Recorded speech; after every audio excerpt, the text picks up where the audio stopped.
তো তোর বাপকে থামতে কহা, তোর বাবা থেমে দেবে, কিন্তু বাবা ব্যাগকে দেখছে ও তারপরে থামতে চাই না। কোন ব্যাগে লেখা আছে পরাণ যায় জ্বলিয়া রে, ব্যাগের উপরে লম্বা করে লেখা আছে পরাণ যায় জ্বলিয়া। পরাণ কখন জ্বলে? যখন মানুষের বুকের ভেতরে যৌবন টুকি মারতে শুরু করে, তখন মানুষের পরাণ জ্বলে, তাছাড়া মানুষের পরাণ জ্বলে না।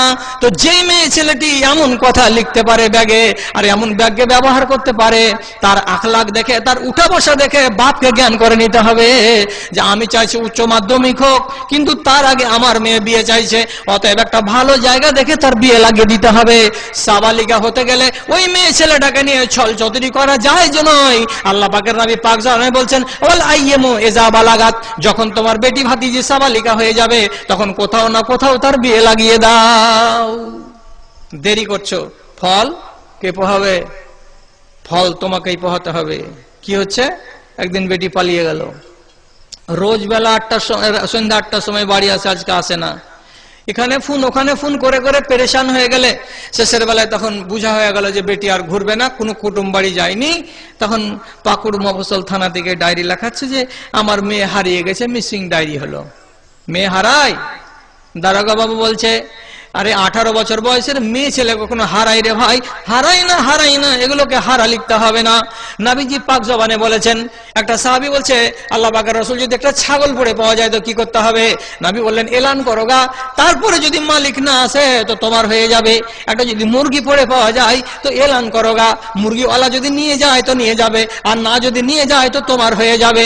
একটা সাহাবী তখন বলছে আল্লাহ পাকের রাসূল যদি একটা উট পড়ে পাওয়া যায় তো কি হবে? নবীজি রাগের জ্বালাতে বলছেন এরে পাগল ছেলে, উট কোনদিন হারাই না রে। মাহা বিআহা ওয়া ইফাসাহা, উট এমন একটা জানোয়ারের জানোয়ার যে এতটা পানি সে পান করে নেবে, 8 দিনের মতো নিয়ে জঙ্গলে জঙ্গলে চলে বেড়াবে, আবার মালিকের বাড়িতে ফিরে চলে আসবে। উট জীবনে কোনোদিন হারাই না।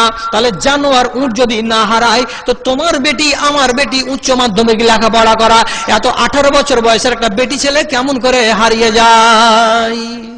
হারিয়ে গেল, 3 মাস পরে বাড়ি আসছে, তার আগে ফোন করে জানাইছে যে আমি বাড়ি আসছি। কাকে দিয়া? যার সাথে পালিয়েছিল তাকে দিয়ে। তখন ছেলের বাবা বলছে আরে বাবলু তুই কোনটা আছিস? তো বলছে যে আমি শিলিগুড়িতে আছি। তাহলে এতদিন ধরে কি করছিস? বাপকে সত্য কথা বেটা বলছে কি যে বাবা আমি এখানে বিয়ে করেছি, কোর্ট ম্যারেজ করেছি। কাকে রে?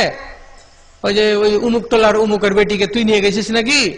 তখন শরমে শরমে বলছে আমি নিয়ে গেছি। বাপ গাল ফজ্জত কিচ্ছু করলো না, কোর্ট ম্যারেজের নাম